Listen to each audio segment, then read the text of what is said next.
বীর সাজবেন ভালো কথা, খোঁচাখুচি করেন না।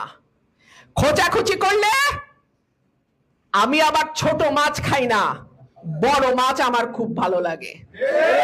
হাত দিলে আপনারা যাদের আব্বা ডাকেন তাদের কারো ইজ্জত থাকবে না। কি শুধুমাত্র একটা সরকার পরিবর্তনের আন্দোলন ছিল? এটা কি শুধুমাত্র এক দল লুটেরার পরিবর্তে আরেক দল লুটেরা এসে দেশটাকে খাবে সেই জন্য ছিল? এই লড়াইটা কি ছিল যে আগের মতো দুর্নীতি চলবে, শুধু মানুষগুলো বদলায় যাবে? এই আন্দোলন সেই জন্য ছিল না। আমরা রাষ্ট্রের গুণগত পরিবর্তন চেয়েছিলাম। আমরা চেয়েছিলাম একটা মানবিক রাষ্ট্র, যেই রাষ্ট্রে 18 কোটি মানুষ তার নাগরিকের অধিকার নিয়ে বাঁচতে পারবে। কিন্তু দুর্ভাগ্য আমাদের, আমরা দেখলাম 15 বছর যা হয়েছে, দেশ এখন প্রায় সেই পথেই যাচ্ছে। অনেকে বলে পতিত ফ্যাসিস্টকে ফিরতে দেয়া হবে না। পতিত ফ্যাসিস্টকে কেউ ফিরতে দেবে না। যদি ফেরে, আপনাদের ব্যর্থতার কারণেই ফিরবে।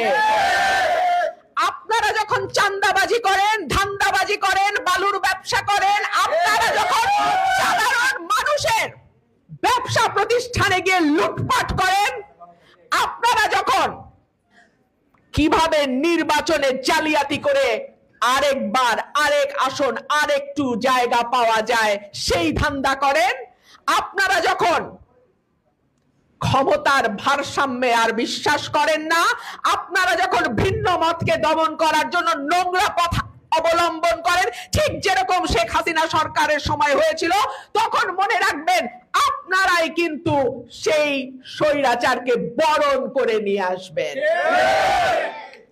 আমি তো 15 বছর ছিলাম, কার কি ভূমিকা, কার কি কথা, কোন দলের কি, আমি সব নিজের চোখে দেখেছি।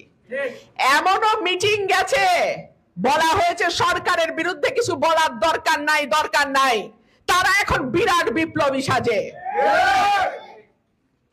শোনেন, ক্ষমতার চোখে চোখ রাখার সাহস খুব কম মানুষের হয়। বেশিরভাগই হলো ইন্দুরের মতো, ক্ষমতা যেই দিকে তেনারান সেই দিকে। সব দেখা হয়েছে 15 বছর। আজকাল যারা বড় বড় বিপ্লবী সাজে, তারা কোথায় ছিল 15 বছর খুব ভালো করে জানি।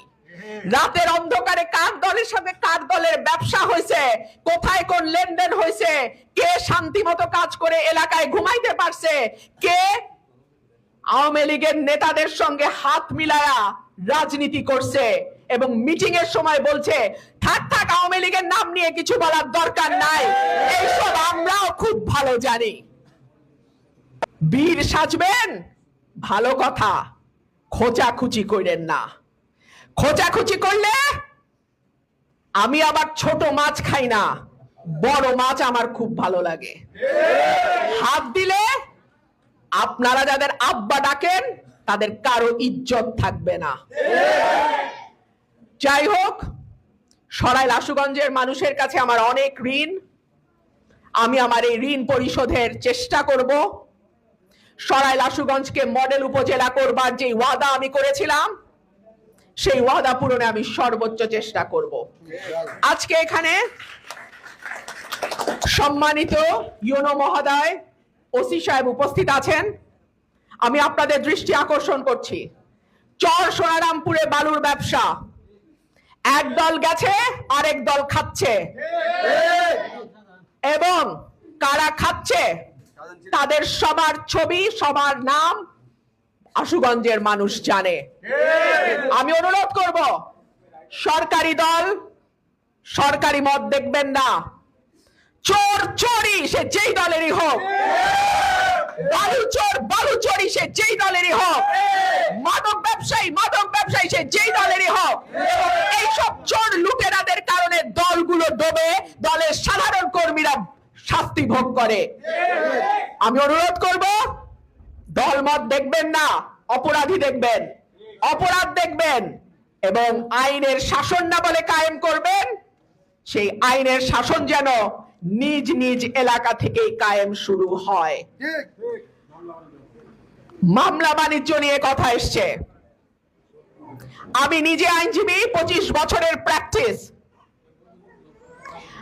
একই এফআইআর হুবহু একটার সঙ্গে আরেকটার কোনো অমিল নাই। আওয়ামী লীগের সরকারের সময় হয়েছে, শুধু আসামির নাম পরিবর্তন হয়েছে। অজ্ঞাতনামা 200 আসামি, 200 আসামির মধ্যে কখনো এই বিএনপির এই লোক, না হলে ওই লোক, ওই লোক জামাতের এই লোক, ওই লোক, এইভাবে মামলা দেওয়া হয়েছে। হয়েছে কি হয় নাই? সেই ধারা কেন 5ই অগস্টের পরেও জারি থাকবে? আমরা না পরিবর্তনের ওয়াদা করেছিলাম? আমরা না আইনের শাসন কায়েম করার কথা বলেছিলাম? আমরা না ন্যায় বিচার নিশ্চিতের কথা বলেছিলাম? তাহলে এখনো কেন এই মামলা বাণিজ্য জারি থাকে? এখনো কেন জামিনের পরে শোন আইএস দিয়ে জেলখানার গেট থেকে আসামি ধরে নেওয়া হয়?